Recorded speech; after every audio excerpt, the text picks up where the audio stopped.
Hi, ladies and gentlemen, Jonas, Dad.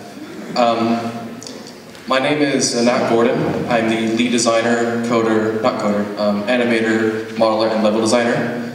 That is Jeremy Platt. He is our main coder. We are unemployed hardbodies, and we made the game Timeless. Timeless is a 2.5-dimensional platformer game with a hiding mechanic and a sorry, I forgot what I was going to say.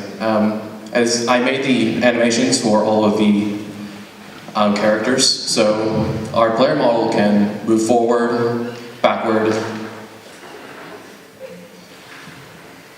Sorry, the animation's a bit buggy in Unity. And we can also jump.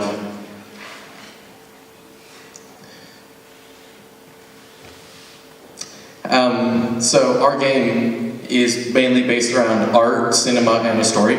Our story is that you're a time gate engineer whose time gate was sabotaged, and you're sent back into a time to Victorian London.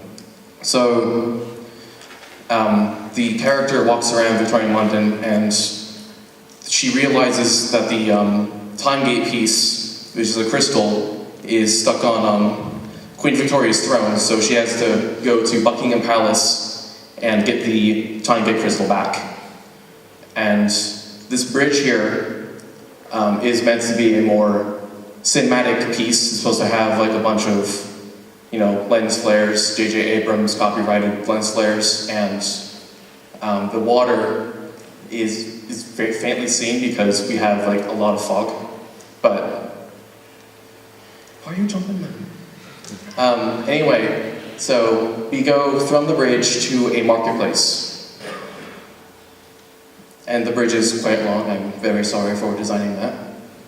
The 2.5D is a good part of our story base because the textures that we have are paper mache. I used a cubism modifier in GIMP to create those, and for the bump maps that you see on that sewer plate are a difference of Gaussians filter. So if you can go to the palace, please, Jeremy. That is the AI, right? They use a system to project a cone that will detect the player. When the player is detected, if Jeremy can get one of them to notice them, you can go to the next one. Basically, the whole design of the palace is to allow for the player to get a grasp of the AI. While we were designing this, Jeremy was designing, our teammate Noah was designing it. He's not here currently, but he designed the AI to be based around points and checks. So right now, if you could see them, there would be 2 points interlisting back and forth where the AI navigates from. And the nav mesh makes the 2 guards go back and forth between them. And there will be a cone projected from each and every one of them to detect the player. So, see, it fades to black. Our inspiration from that was based on Limbo by Playdead Games. Basically, each and every time the player dies in Limbo, they get teleported back to the start of a checkpoint, and each checkpoint would be each and every level. So, once Jeremy gets to the time gate piece, I'll be talking about the basic idea of our game. Each time gate piece would bring the player to a different era. Right now we're in the Victorian era, but later in the future we were thinking about designing levels for a primal area, like a caveman era, a more medieval era, and an ancient history era, like where Aristotle was. So that there is a time gate piece. The throne there is Queen Victoria's throne. She's not present. She's probably powdering her nose or something. So once the player touches the time gate piece, the game essentially ends. This is not the entire game in itself. This is pretty much a more level part. It just says, you win, thank you for playing. From there, it would progress to a different time era, but we don't have that yet. We just decided to keep that level there for presentation purposes. And it slowed the game down when we tried to go into a different era. So we decided, hey, let's just not take up much of their time. Yeah, thank you.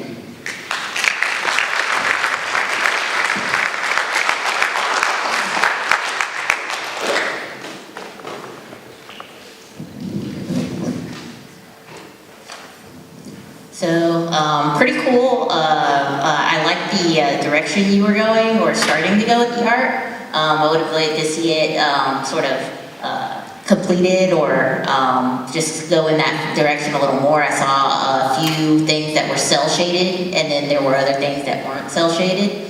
And I also noticed that the outlines were a little glitchy, but you know, there's definitely different things you can try. You know, maybe try post-processing effect for the outlines to get them looking probably closer to what you wanted. But you know, the use of the non-photorealistic shaders, that always, you know, strikes a chord in my heart. It's always good. Let's see. Yeah, and then there was some Z fighting in places, but for the most part, I really liked sort of the explorations that you were doing with the art.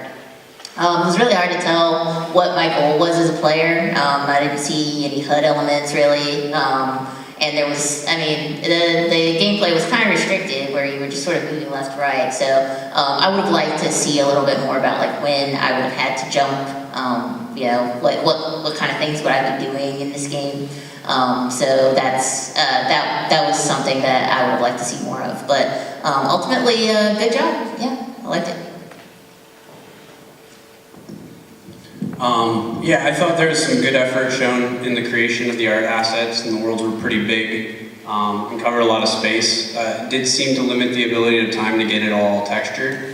And there are some neat tricks that you can use to creating fully textured worlds by creating assets and reusing them and turning them and rotating them in ways in which you can kind of deliver on long levels without making so much art that you can't get it all painted in time.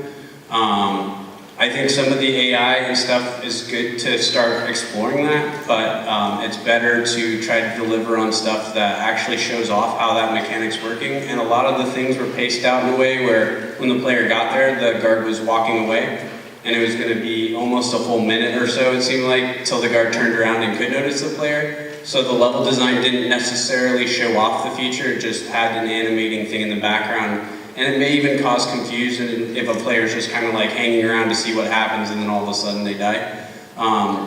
But I think with all the different pieces and elements you guys have going in there, it would be good to stick with what you have and look at just finishing it, getting the paint in there, tuning the game design so that you can have the guards actually trigger it, or even putting more guards in there at different starting times so they pass a couple and then they run into some that are actually coming, so they see the difference and they actually may stop or test out to see what happens. Those are just some simple things with what you guys already have in there that you could go and kind of essentially bump up the quality of the product that you have and bump up the quality of the apparent effort and all that you put into it. From a theming standpoint and art though, I think there's a lot of stuff that's going in the right direction, and it's a matter of just kind of sitting down and finishing off what you have, or kind of scoping back some of it so it becomes a little bit easier to get it all finished. But nice work.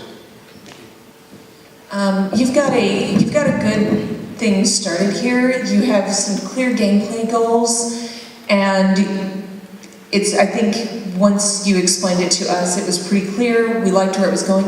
It's just a matter of communicating that within the game, because no matter how much you want to, and I hope you don't, you're never going to be able to go to every player's house and explain, here's what you need to do, here's why you're doing it. So just getting that across in a simple manner will do wonders for it. So, and I liked what you were saying about going to a different time period. Excuse me, going to a different time period once you completed this level is a good direction to go in. There's a lot of fun to be had there. Thank you. You guys undertook a lot of challenges, and that's something to be applauded for. You can see lots of different elements. Making that much animation go into your primary character. I liked what we did with the shaders and the paper mache and those things. I thought you did have like the right idea of a good look. I think James nailed what he said on the kind of the design of the demo in that way to let us see it all. And then you've got all the right pieces there, and I think if you can like trim those pieces back and kind of finish off the ones that you need to, and then bring it so we can play all the way through, you know, something to be really, really great to play. It's a really nice start that you guys got off to. Well done. Thank you.